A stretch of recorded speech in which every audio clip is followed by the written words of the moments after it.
อืcái đó thì các tay mình chọnมาเผ็ดเกาหลีกับเด็กเลี้ยงเชียงกับหมูจอดเราแต่เยอะกละมา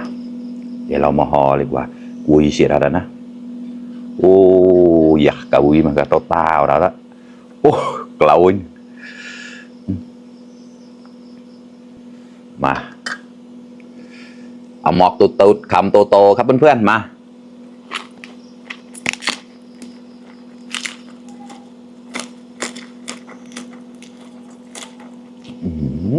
มังเออสมนิฮาราอ้าวสวัสดีทุกคนครับไก่เราแต่เยอะมันนักเลี้ยงเชียร์มาเผ็ดเกาหลีนะเชียร์กับเปิงกลอยใส่มันก็ได้เราแต่นะก่อนมันมาสักแป้งโมปฏิเกอร์มันจะเชียร์มาน้องอยากละตึงโป่งกับมุจอนะวันนี้ก็มากินมาเผ็ดเกาหลีนะครับมาแซ่บๆด้วยกันครับมีไส้หมูเรือจากเมื่อวันนั่นแหละครับโอ้หอมมากแล้วก็เผ็ดมากเลยนะเนี่ยเคยกินแล้วเรางกไว้ในเมนูเราแล้วก็ตอนนี้เนี่ยก็สาหร่ายโอ้มีงาด้วยสมังไงอะแล้วไก่ต่อที่เป็ดไหลน้องอุ๊สก็อย่างนี้นะcái đó thì các tay mình chọnมาเผ็ดเกาหลีกับเด็กเลี้ยงเชียงกับหมูจอดเราแต่เยอะกละมากินด้วยกันครับใครที่ชอบเผ็ดก็มาทางนี้เลยครับว่าเด็กเก่าเจอเยอะโอ้หอม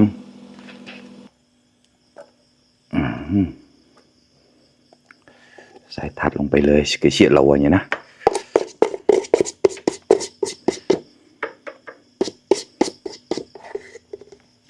การเล่าวิชีที่ผ่านเดินหลายเดินแชร์กับหมูมาต่อเราต่อติดหรอตามน้องนะมาครับ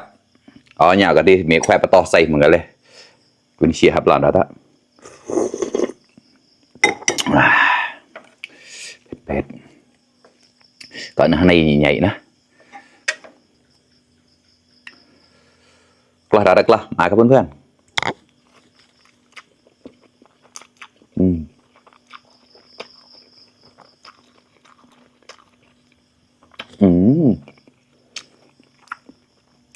เรามากับเราได้เยอะเผ็ดครับมาครับ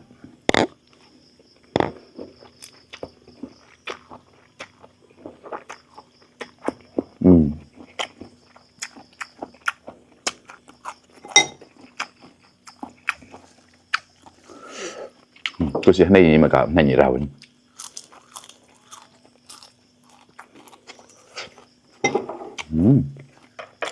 โอเคอยู่เข้ากันมากครับ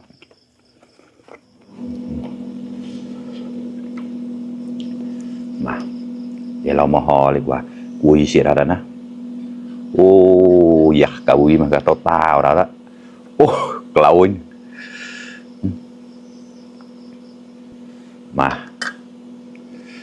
เอาหมอกตุดๆคำโตๆครับเพื่อนๆมา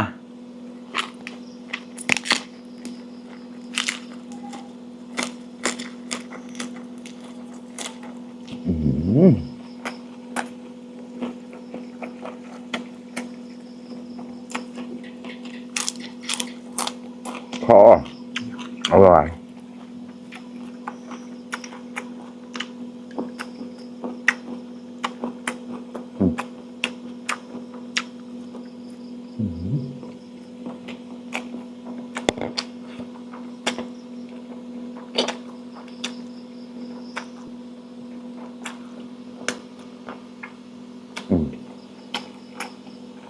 มาเปิดได้ราโจ้แล้วใครน้ำมาเปิดราโจ้แต่ด่านเชียร์ก่อนแล้วนะมันก็เชียร์ได้เบอร์แปดแต่ร้าน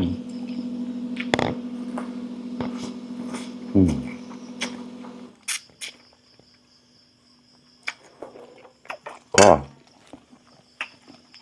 อร่อยมาก105 กรัมหมกไข่แต่ละ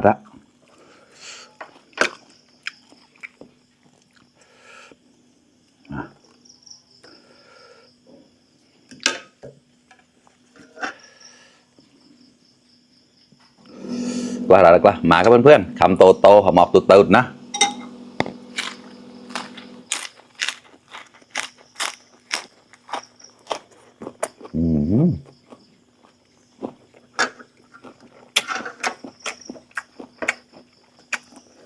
khó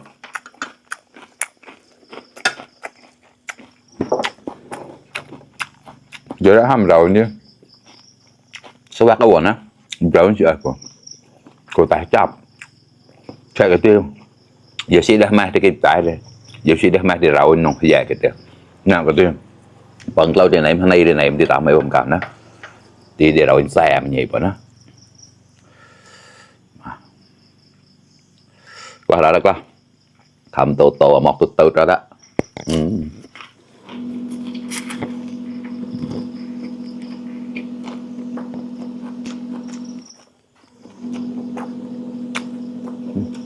còn nữa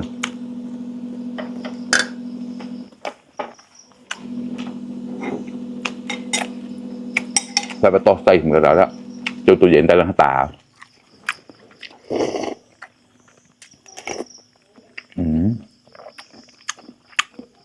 càngเห็ดครับ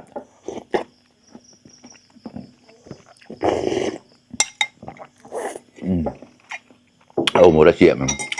จะใส่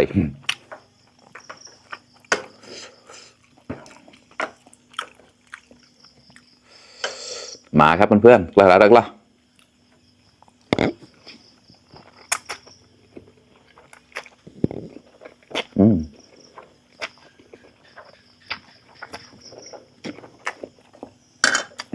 ช่วยต่างหาเลยกับหมูมาแล้ว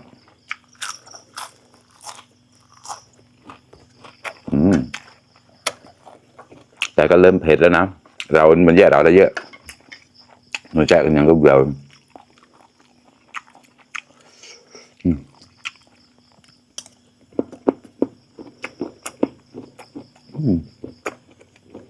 nó nấu chưa bao nữa chưa bị nào từ to rồi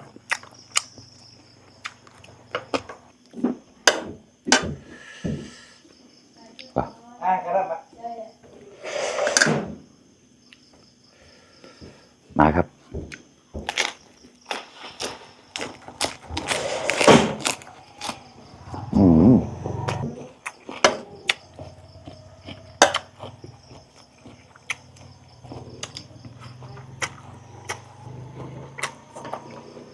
อร่อยมากเชี่ยข้อมากันแล้วแบ่ไทยมันไต่ปอมหมูไทยพอแดงกว่า